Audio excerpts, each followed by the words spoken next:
Welcome to non stop news. నేను ఈశ్వర్. నేను Himabindu. Details చూద్దాం. రేపటి నుంచి 3 రోజుల పాటు వైఎస్ఆర్ జిల్లాలో పర్యటించనున్నారు వైఎస్ఆర్సీపీ అధినేత వైఎస్ జగన్మోహన్ రెడ్డి. పులివెందులలో ప్రజా దర్బార్తో పాటు కూటమి ప్రభుత్వ నిర్వాహకం కారణంగా నష్టపోయిన అరటి రైతులకు పరామర్శతో పాటు పలు సామాజిక కార్యక్రమాల్లో పాల్గొంటారాయన. ఈ నెల 26న బ్రాహ్మణపల్లె ప్రాంతంలో దెబ్బతిన్న అరటి తోటలను పరిశీలించి రైతులతో మాట్లాడి వారి కష్ట నష్టాలు తెలుసుకోనున్నారు. అరటి రైతుల పరామర్శ తర్వాత ఇటీవల మరణించిన మహేష్ రెడ్డి కుటుంబ సభ్యులను పరామర్శించనున్నారు. నియోజకవర్గంలో జరిగే పలు వివాహ కార్యక్రమాలకు హాజరు కానున్నారు వైఎస్ జగన్మోహన్ రెడ్డి.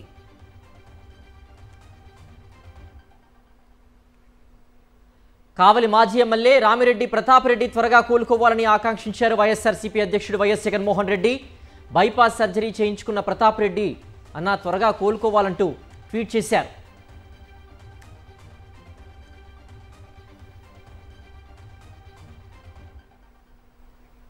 చంద్రబాబు పాలనలో రైతులు అష్టకష్టాలు పడుతున్నారన్నారు వైఎస్ఆర్సీపీ రాష్ట్ర ప్రధాన కార్యదర్శి గడికోట శ్రీకాంత్ రెడ్డి. తొలి ఏడాది అన్నదాత సుఖీభవ ఎగ్గొట్టిన చంద్రబాబు రెండో ఏడాది 10,000తో సరిపెట్టారన్నారు. రాష్ట్రంలో ఒక్క పంటకు గిట్టుబాటు లేక రైతులు తీవ్రంగా నష్టపోతున్నారని ఆవేదన వ్యక్తం చేశారు. చంద్రబాబు నాయుడు గారు ఎప్పుడు ప్రభుత్వంలో ఉన్న రైతు మొత్తంలో కాలం ఉండదు. సాగు చేసుకున్నట్టు ఏ పంటకు కూడా కనీస గిట్టుబాటు ధర అనేటువంటిది ఎక్కడ కూడా లేదు. పిఎం ఇచ్చేది కిసాన్ కాకుండా రాష్ట్ర ప్రభుత్వం నుంచి 20,000 ప్రతి రైతుకు ఇస్తాను అన్నాడు. అది కూడా మాట తప్పి మొదటి సంవత్సరం ₹1 రైతులకు ఇవ్వలేదు. రెండో సంవత్సరం ఈ ప్రభుత్వం నుంచి ₹10,000 మాత్రమే ఇచ్చినాడు. కరువు మండలం ప్రకటించారు. ఆ మండలంలో ఇన్పుట్ సబ్సిడీ గురించి ఏమైనా ఆలోచన చేసావా?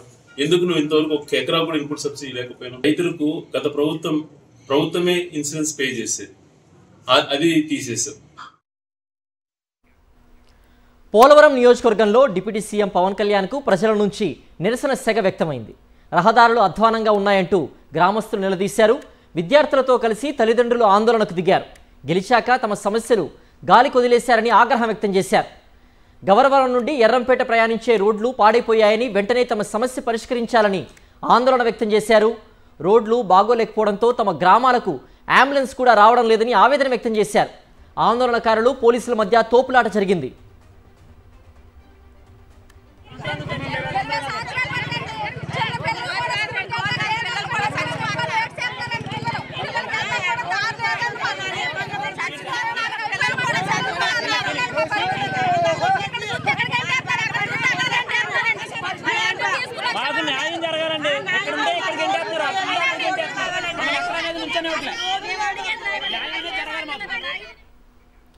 అంతకుముందు రాజమండ్రి ఎయిర్పోర్టుకు వెళ్లిన పవన్ కళ్యాణ్ కు సత్యసాయి వాటర్ వర్క్స్ కార్మికుల నుంచి నిరసన వ్యక్తమైంది. ఉప ముఖ్యమంత్రి ఎయిర్పోర్టుకు వస్తున్నారని తెలిసి కార్మికులు అక్కడికి చేరుకున్నారు. అయితే వారిని అడ్డుకున్నారు పోలీసులు. దాంతో కార్మికులు తమ సమస్యలు పరిష్కరించాలంటూ ఎయిర్పోర్టు దగ్గరే ఆందోళనకు దిగారు.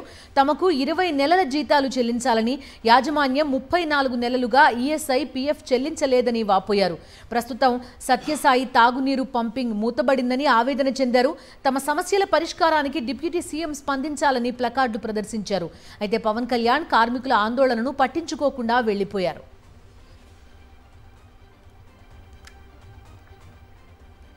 రైతన్నా మీకోసం కార్యక్రమంలో మంత్రి అచ్చెన్నాయుడు డ్రామాను రక్తి కట్టించారు. రైతుల స్థానంలో తెలుగుదేశం పార్టీ నాయకుల్ని కూర్చోబెట్టి మంత్రి ముఖాముఖి నిర్వహించడం విమర్శలకు దారితీసింది. కృష్ణా జిల్లా ఘంటసాలలో రైతన్న మీకోసం కార్యక్రమాన్ని మంత్రి అచ్చెన్నాయుడు ప్రారంభించారు. ఘంటసాలలోని కృషి విజ్ఞాన కేంద్రంలో రైతులతో మంత్రి ముఖాముఖిగా మాట్లాడారు. ఇందులో రైతుల స్థానంలో టీడీపీ నాయకులనే కూర్చోబెట్టారు.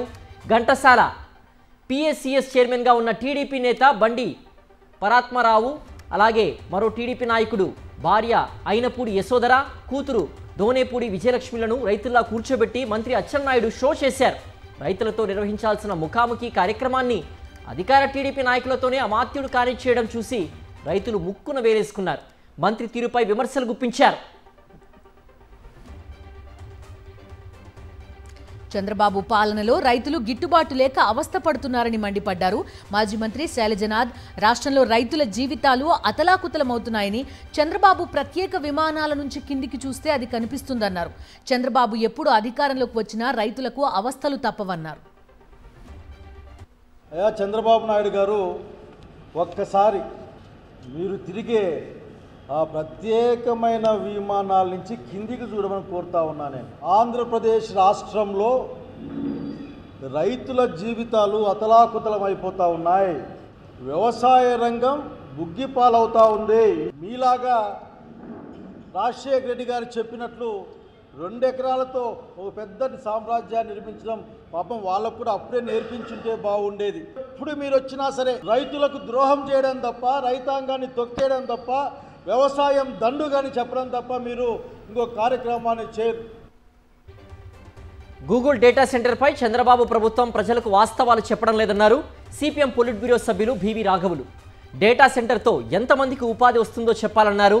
గూగుల్ సెంటర్కు ఖర్చయ్యే విద్యుత్తో విశాఖ నగరానికి ఏడాది పాటు విద్యుత్ సరఫరా చేయొచ్చని తెలిపారు. విద్యుత్ ఏ ధరకు ఇస్తారో కూడా చెప్పాలని డిమాండ్ చేశారు.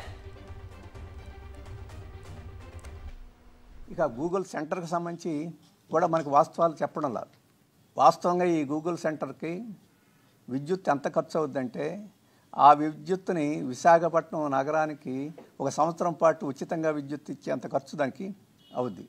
ఆ విద్యుత్తు ఎంత ఖర్చుకి ఇస్తారు, ఎంత రేటుకి ఇస్తారు అనేది ఏమి చెప్పడం లేదు. అక్కడ గూగుల్ సెంటర్కి ఉపయోగపడే నీళ్ళని విశాఖపట్నం నగరాన్ని మొత్తానికి నీళ్లు ఉచితంగా ఇవ్వచ్చు. అంత ఖర్చు అవుతుంది ఈ డేటా సెంటర్కి, ఎందుకంటే కూలింగ్కి వాటన్నిటికీ. మరి ఆ నీరు ఎక్కడి నుంచి తీసుకొస్తారు? ఆడబిడ్డ పెత్తనం ఉన్న ఇల్లు గొప్పగా ఉంటుందన్నారు సీఎం రేవంత్ రెడ్డి. సొంత నియోజకవర్గం కొడంగల్లో పర్యటించిన ముఖ్యమంత్రి పలు అభివృద్ధి కార్యక్రమాలకు శ్రీకారం చుట్టారు. విద్యతోనే పేదల ఇళ్లలో వెలుగులు నిండుతాయన్నారు. అందుకే మీ బిడ్డలను ఉన్నత చదువులు చదివించడమే తన ముందున్న లక్ష్యమన్నారు సీఎం రేవంత్. ఢిల్లీకి నోయిడా ఎలాగో తెలంగాణకు కొడంగల్ను అలా తీర్చిదిద్దుతామన్నారు. అంతర్జాతీయ స్థాయిలో లగచర్ల పారిశ్రామిక వేడను తీర్చిదిద్దుతామని చెప్పారు.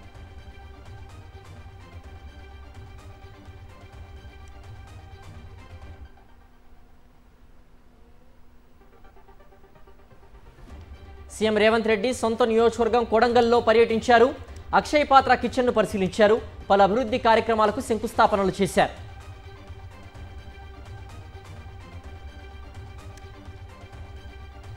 రాష్ట్రంలో సర్పంచ్ ఎన్నికలకు 2-3 రోజుల్లో నోటిఫికేషన్ రానుందని తెలిపారు సీఎం రేవంత్ రెడ్డి. గ్రామాల అభివృద్ధికి సర్పంచ్ ఎన్నికలు ఎంతో కీలకమని అన్నారాయన. గ్రామాల్లో అభివృద్ధిని అడ్డుకునే వాళ్లను ఎన్నుకోవద్దని, అభివృద్ధి చేసేవారికి అండగా నిలవాలని ముఖ్యమంత్రి పిలుపునిచ్చారు.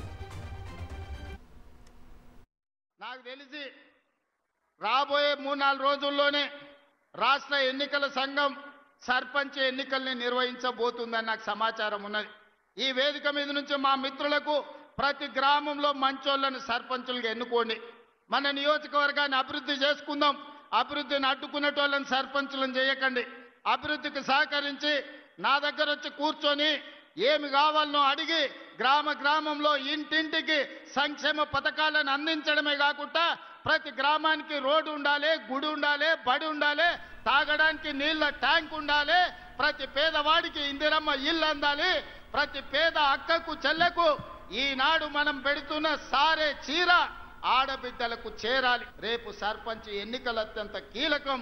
కొడంగల్ నియోజకవర్గ అభివృద్ధికి ఈ సర్పంచులే కీలకం. మంచి వాళ్లను సర్పంచులుగా ఎన్నుకోండి. రాష్ట్రంలో రేవంత్ రెడ్డి ప్రభుత్వం అరాచక పాలన సాగిస్తోందని మండిపడ్డారు మాజీ మంత్రి జగదీష్ రెడ్డి. కోకాపేటలో ఎకరం 100 నుంచి 170 కోట్లకు విక్రయించామని చెప్పే ప్రభుత్వం అదే ప్రాంతంలో ₹1 కోటి ఎలా ఇస్తుందని ప్రశ్నించారు. డబ్బు సంపాదనపైనే దృష్టి పెట్టిన ప్రభుత్వం ప్రజా సంక్షేమాన్ని మర్చిపోయిందన్నారు. కొత్త ప్రభుత్వంలో ఈ భూ కుంభకోణంపై విచారణ జరిగి క్రిమినల్ కేసు నమోదవుతుందన్నారు జగదీష్ రెడ్డి. ప్రభుత్వ భూముల్ని అడ్డగోలుగా అపనంగా తనకు ఇష్టమైన వాళ్ళకి కట్టబెడుతూ అన్ని నిబంధనలు అధిగమించి ఒక పెద్ద భూ కుంభకోణానికి పాల్పడుతున్నాడు. కొత్త ప్రభుత్వం వచ్చిన తర్వాత ఇది విచారించదగ్గ కేసు అవుతుంది, ఇది క్రిమినల్ కేసు అవుతుంది. ఇచ్చిన వాళ్ళు తీసుకున్న వాళ్ళు ఇద్దరు కూడా బాధ్యులు అవుతారు, అందులో సందేహం లేదు. ఇద్దరు కూడా జైల్లో వెళ్లాల్సిన పరిస్థితి వస్తుంది. ముందు డబ్బులు సంపాదిస్తే చాలు, తర్వాత ఏమన్నా కానీ అన్న పద్ధతుల్లో అన్ని నిబంధనలు కూడా తొందరగా చేస్తా ఉన్నారు. కోకాపేటలో ఇక్కడక్కడ వేలం పాటేసి 100 కోట్లు వచ్చినాయి, ఎకరానికి 179 కోట్లు వచ్చినాయని మాట్లాడుతున్నారు. మరి ఇక్కడ ₹1 కోటి ఎట్లా ఇస్తారు? తెలంగాణలో బీఆర్ఎస్ కాంగ్రెస్ మధ్య ఇచ్చుకోపుచ్చుకో వ్యవహారం నడుస్తోందని ఆరోపించారు కేంద్ర మంత్రి బండి సంజయ్. బీఆర్ఎస్ నాయకులకు కావాల్సిన పోస్టింగ్లను కాంగ్రెస్ నాయకులు డబ్బు తీసుకుని ఇప్పిస్తున్నారన్నారు. చెక్ డ్యాంలలో నిర్మాణాల్లో అవినీతి జరిగిందని, ప్రభుత్వానికి చిత్తశుద్ధి ఉంటే విచారణ జరపాలన్నారు. కరీంనగర్ జిల్లా జమ్మికుంట ప్రభుత్వాసుపత్రిలో సీఎస్ఆర్ నిధులతో కొనుగోలు చేసిన వైద్య పరికరాలను ప్రారంభించారు ఆయన. ఇప్పుడు క్వాలిటీ లేకుండా పనిచేసారు, కూలిపోతున్నాయి. కూలిపోయిన వాడికి బిల్స్ కూడా ఇచ్చేసారు. ఇప్పుడు ఎవరికి యాక్షన్ తీసుకుంటారు? వాళ్ళే కాంట్రాక్టర్లు, వాళ్ళే అధికారులు, వాళ్ళనే కాంగ్రెస్ పార్టీ ప్రభుత్వం ప్రోత్సహిస్తున్నది, వాళ్ళనే అందలం ఎక్కిస్తున్నది. వాళ్ళు ఇచ్చిన సూచనల సలహాల మేరకే పనిచేస్తున్నారు. అందుకే తెలంగాణ రాష్ట్రం అధోగతి పాలైపోయింది. రాష్ట్ర ప్రభుత్వానికి ఏమైనా చిత్తశుద్ధి ఉంటే తెలంగాణ రాష్ట్రంలో ఈ చెక్ డ్యాంల మీద ఒక్కసారి విచారణ జరపాలి. ఆ కాంట్రాక్టర్ ఎవరు ఉంటే ఆయన బ్లాక్ లిస్ట్లో పెట్టాలి, లేకుంటే రికవరీ చేయాలి. ఒక కాంట్రాక్టర్ రికవరీ చేస్తే, ఒక కాంట్రాక్టర్ ఆస్తిపాస్తులు జప్తు చేస్తే ఇంకొకరు భయం ఉంటుంది. గ్రేటర్ హైదరాబాద్ బీఆర్ఎస్ నేతలతో పార్టీ వర్కింగ్ ప్రెసిడెంట్ కేటీఆర్ సమావేశమయ్యారు. తెలంగాణ భవన్లో జరిగిన సమావేశానికి జీహెచ్ఎంసీ పరిధిలోని బీఆర్ఎస్ ఎమ్మెల్యేలు, ఎమ్మెల్సీలు, కార్పొరేటర్లు, మాజీ ప్రజాప్రతినిధులు హాజరయ్యారు. రేపు జరగనున్న గ్రేటర్ మున్సిపల్ కౌన్సిల్ సమావేశంలో అనుసరించాల్సిన వ్యూహంపై, జీహెచ్ఎంసీ ఎన్నికలకు సన్నద్ధతపై చర్చించారు. ముఖ్యంగా రేపు కౌన్సిల్ సమావేశంలో అనుసరించాల్సిన వ్యూహంపై పార్టీ నేతలకు దిశానిర్దేశం చేశారు కేటీఆర్. అలాగే ఈ నెల 29న జరగనున్న దీక్షా దివస్ను ఘనంగా నిర్వహించాలని ఆయన మార్గనిర్దేశం చేశారు.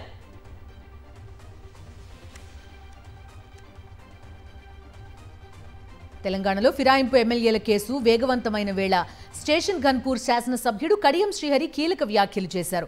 తాను రాజీనామా చెయ్యనన్నారు ఆయన.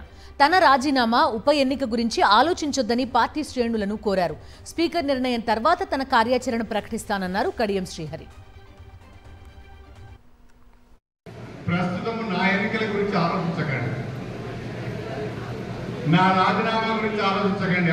ఏదో రాస్తా అంటారు, ఏదేదో చేస్తా అంటారు, దాన్ని చూసుకుందాం తర్వాత. నేను రాజీనామా చేయడం లేదు.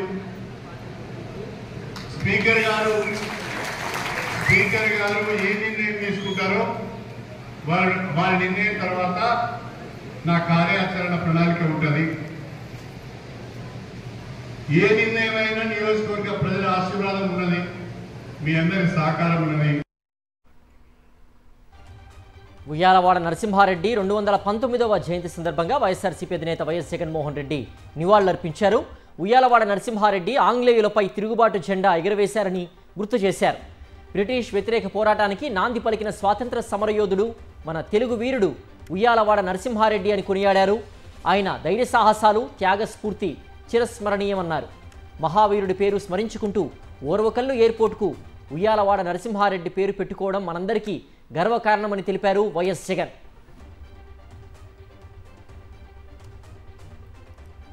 బ్రిటిష్ సామ్రాజ్యానికి వ్యతిరేకంగా దేశ స్వాతంత్ర్యం కోసం పోరాడి ప్రాణాలు త్యాగం చేసిన మహావీరుడు ఉయ్యాలవాడ నరసింహారెడ్డి అని వైఎస్ఆర్సీపీ ఉరువకొండ మాజీ ఎమ్మెల్యే విశ్వేశ్వర్రెడ్డి కొనియాడారు.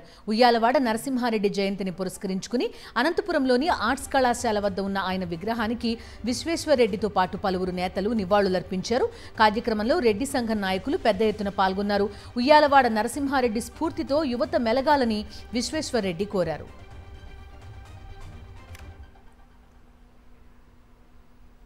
రాయల చెరువు జల ప్రళయానికి గురైన కలత్తూరు గ్రామానికి అండగా నిలిచారు తిరుపతి ఎంపీ గురుమూర్తి. ఇరిగేషన్ అధికారుల నిర్లక్ష్యంతో తిరుపతి జిల్లా సత్యవేడు నియోజకవర్గంలోని రాయల చెరువుకు భారీ గండిపడి కలత్తూరు గ్రామం, మరికొన్ని కాలనీలు ముంపుకు గురయ్యాయి. జల ప్రళయంతో నిలువ నీడ కోల్పోయినా ప్రభుత్వం పట్టించుకోలేదు.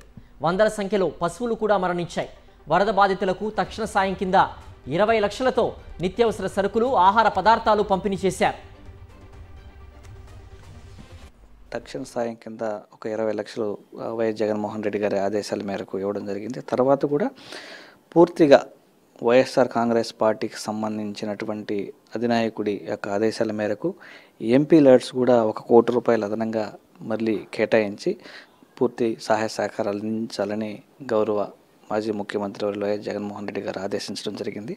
చనిపోయినటువంటి అనిమల్స్కి, అదే మేకలకి, గొర్రెలకి సంబంధించి 7,000 నుంచి 10,000 రూపాయలు, పశువులు చనిపోయినట్లయితే ఆవులు కానీ ఎద్దులు కానీ 10,000 నుంచి 40,000 రూపాయల వరకు ఇచ్చే విధంగాను వీటన్ని కూడా గట్టిగా డిమాండ్ చేయడం జరిగింది.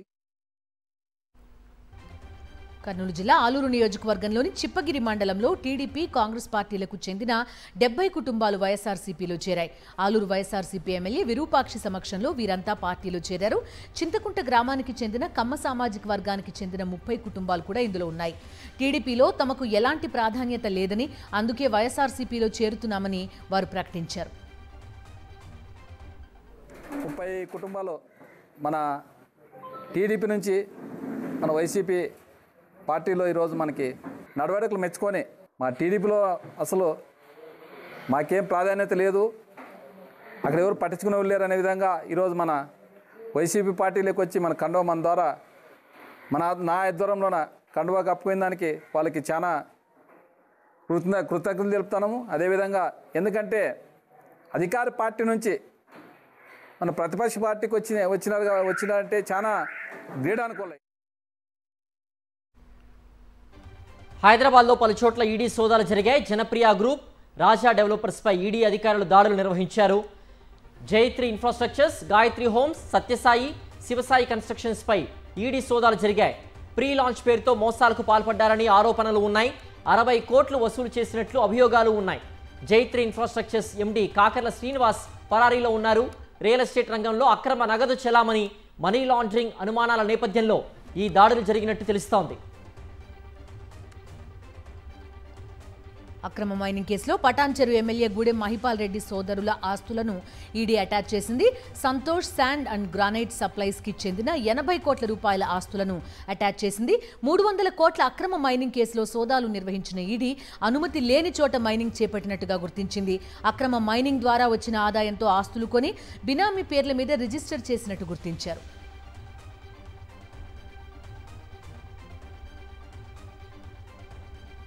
హైదరాబాద్లో కోకాపేట భూములు కేక పుట్టిస్తున్నాయి.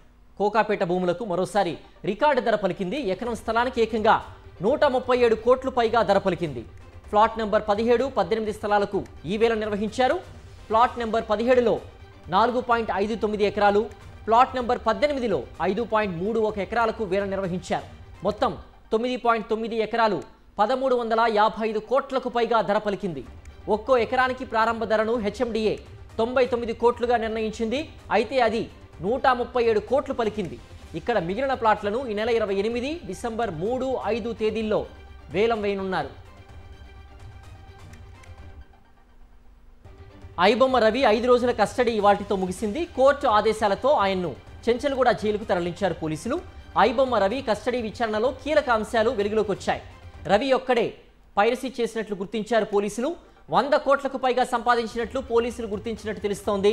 30 కోట్లకు సంబంధించిన బ్యాంక్ లావాదేవీలను ఐడెంటిఫై చేశారు. టెలిగ్రామ్ యాప్ ద్వారా బేరమాడి సినిమాలు కొనుగోలు చేసినట్టుగా తెలుస్తోంది. ఐబొమ్మలో మూవీపై క్లిక్ చేయగానే 15 యాడ్స్కు డైరెక్ట్ లింక్ వెళ్తున్నట్లుగా పోలీసులు గుర్తించారు.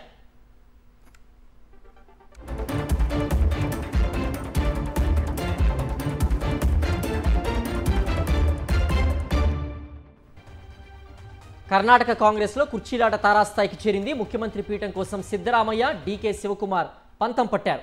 ప్రభుత్వం ఏర్పాటై 2.5 ఏళ్లు పూర్తయిన నేపథ్యంలో సీఎంను మార్చాలని డీకే వర్గం డిమాండ్ చేస్తోంది. ఈ మేరకు డిప్యూటీ సీఎం క్యాంప్ ఎమ్మెల్యేలు ఢిల్లీలో మకాం వేశారు. అధిష్టానం పెద్దల్ని కలిసేందుకు ప్రయత్నాలు చేస్తున్నారు. కాంగ్రెస్ సంస్థాగత వ్యవహారాల ప్రధాన కార్యదర్శి కేసీ వేణుగోపాల్ ప్రస్తుతం కేరళలో ఉన్నారు. ఆయన ఢిల్లీ రాగానే కలిసేందుకు ప్లాన్ చేస్తోంది డీకే టీం.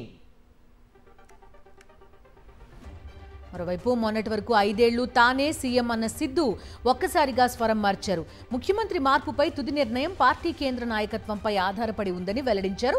దానిని తాను డిప్యూటీ సీఎం డీకే శివకుమార్ అంగీకరించాల్సి ఉంటుందని పేర్కొన్నారు. కాంగ్రెస్ అధిష్టానం నిర్ణయిస్తే 5 ఏళ్లు సీఎంగా కొనసాగుతానన్నారు సిద్ధరామయ్య.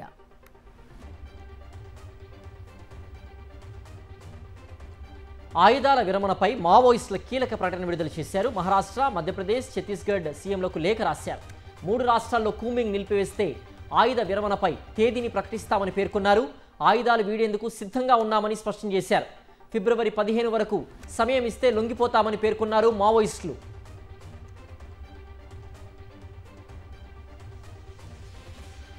ఈ ఏడాది తమకు కోలుకోలేని దెబ్బ తగిలిందని మావోయిస్ట్ పార్టీ కరపత్రం రిలీజ్ చేసింది. గడిచిన 11 నెలల్లో 320 మంది మావోలు వివిధ ఎన్కౌంటర్లలో మృతి చెందినట్టుగా మావోయిస్ట్ పార్టీ తెలిపింది.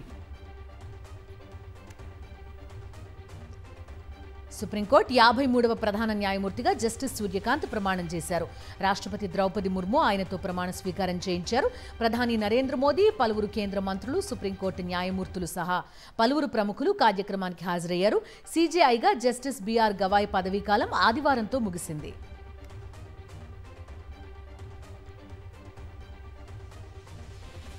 మాజీ సీజే బిఆర్ గవాయ్ పదవీ విరమణ చేసిన వెంటనే తన అధికారిక సౌకర్యాల్ని వదులుకున్నారు. తాను వచ్చిన కారును రాష్ట్రపతి భవన్ వద్దే వదిలి వెళ్లారు. సీజేఐగా జస్టిస్ సూర్యకాంత్ ప్రమాణ స్వీకారానికి హాజరైన జస్టిస్ గవాయ్ తన అధికారిక వాహనాన్ని అక్కడే విడిచి వెళ్లడం ఆసక్తి కలిగించింది.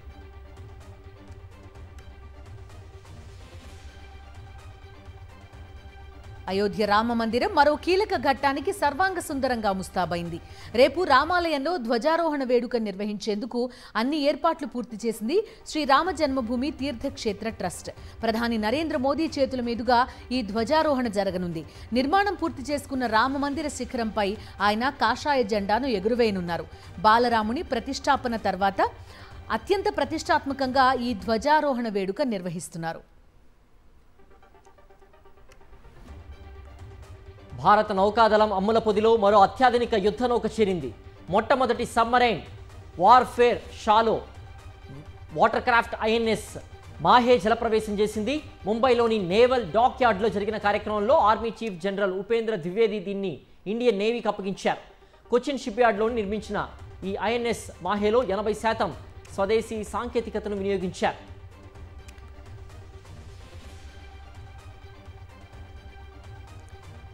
ఇండియన్ ఎయిర్ ఫోర్స్ కు చెందిన తేజస్ యుద్ధ విమానం దుబాయ్ ఎయిర్ షోలో కూలిపోయిన ఘటనపై హిందుస్థాన్ ఏరోనాటిక్స్ లిమిటెడ్ ప్రకటన విడుదల చేసింది. ఈ ప్రమాదాన్ని ప్రత్యేక పరిస్థితుల్లో సంభవించిన దుర్ఘటనగా కంపెనీ అభివర్ణించింది. సంస్థ వ్యాపార కార్యకలాపాలు, ఆర్థిక పనితీరు లేదా భవిష్యత్ డెలివరీలపై ఇది ఎలాంటి ప్రభావం చూపదని హామీ ఇచ్చింది. ప్రమాదంపై విచారణ జరుపుతున్న ఏజెన్సీలకు తమ పూర్తి సహకారం ఉంటుందని హెచ్ఏఎల్ తెలిపింది. అయినప్పటికీ సోమవారం ట్రేడింగ్లో హెచ్ఏఎల్ షేర్లు దాదాపు 8% పతనమయ్యాయి.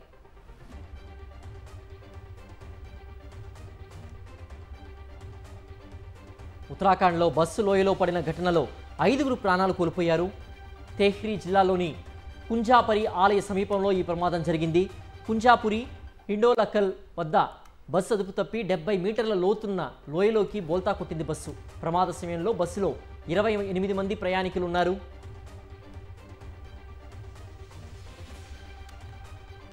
దేశ రాజధాని ఢిల్లీలో కాలుష్య వ్యతిరేక నిరసనలో మావోయిస్ట్ అగ్రనేత హిడ్మా పోస్టర్ల ప్రదర్శన వివాదాస్పదంగా మారింది. ఇండియా గేట్ వద్ద ఆందోళన చేపట్టిన కొందరు యాక్టివిస్టులు హిడ్మా పోస్టర్లు ప్రదర్శించడంతో పాటు హిడ్మా అమర్ రహే అంటూ నినాదాలు చేశారు. పోలీసులు ఆందోళనకారులను చెదరగొట్టేందుకు ప్రయత్నించారు. ఈ క్రమంలో పోలీసులపై కొందరు నిరసనకారులు పెప్పర్ స్ప్రే, కారం చల్లారు. దాడికి యత్నించిన నిరసనకారులపై కేసు నమోదు చేసిన ఢిల్లీ పోలీసులు 22 మందిని అరెస్ట్ చేశారు. దిగ్గజ నటుడు బాలీవుడ్ హీమ్యాన్ ధర్మేంద్ర కన్నుమూశారు. గత కొంతకాలంగా తీవ్ర అనారోగ్యంతో బాధపడుతున్న ఆయన ఇంట్లోనే తుది శ్వాస విడిచారు. ధర్మేంద్ర పార్థివ దేహాన్ని కుటుంబ సభ్యులు అంబులెన్స్లో స్థానిక విల్లేపార్లీ శ్మశాన వాటికకు తరలించారు. సినీ రాజకీయ ప్రముఖులు అక్కడికి చేరుకుని ధర్మేంద్ర భౌతిక గాయానికి నివాళులర్పించారు. ధర్మేంద్ర మృతి పట్ల రాష్ట్రపతి ద్రౌపది ముర్ము, ప్రధాని మోదీ సంతాపం వ్యక్తం చేశారు. భారతీయ సినిమాలో ఒక శకం ముగిసిందన్నారు.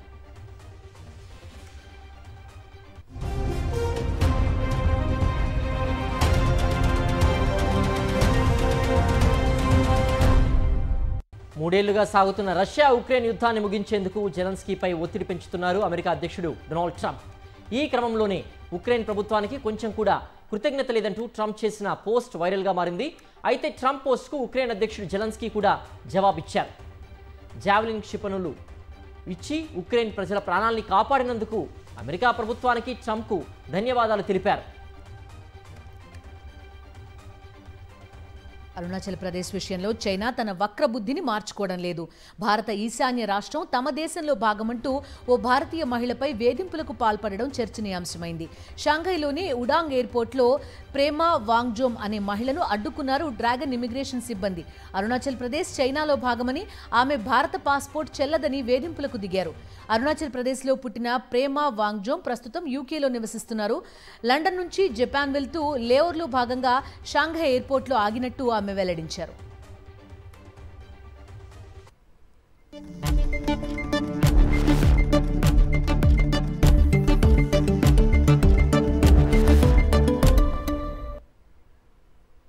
దేశీయ స్టాక్ మార్కెట్ సూచీలో నష్టాల్లో ముగిశాయి. 331 పాయింట్లు నష్టపోయిన సెన్సెక్స్ 84,900 వద్ద స్థిరపడింది. నిఫ్టీ 108 పాయింట్ల నష్టంతో 25,959 వద్ద ముగిసింది. దీంతో నిఫ్టీ మరోసారి 26,000 స్థాయిని కోల్పోయింది. ఈరోజు బంగారం ధరలు తగ్గాయి. హైదరాబాద్లో తులం పసిడిపై 710 రూపాయలు తగ్గింది. 24 క్యారెట్ల 10 గ్రాముల గోల్డ్ 1,25,130 రూపాయలు పలుకుతోంది. 10 గ్రాముల 22 క్యారెట్ల పసిడి 1,14,700 రూపాయలకు చేరింది. వెండి కిలో 1000 రూపాయలు తగ్గడంతో 1,71,000కు చేరింది.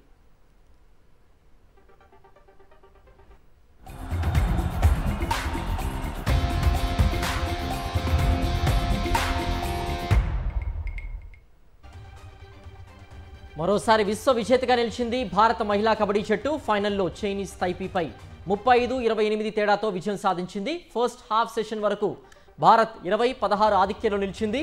తర్వాత కూడా ప్రత్యర్థి జట్టు గట్టి పోటీ ఇచ్చింది. చివరకు 7 పాయింట్ల తేడాతో గెలిచిన భారత్ రెండోసారి టైటిల్ను దక్కించుకుంది. 2012లో తొలిసారి నిర్వహించిన టోర్నీలోనూ భారత జట్టే ఛాంపియన్గా నిలిచింది.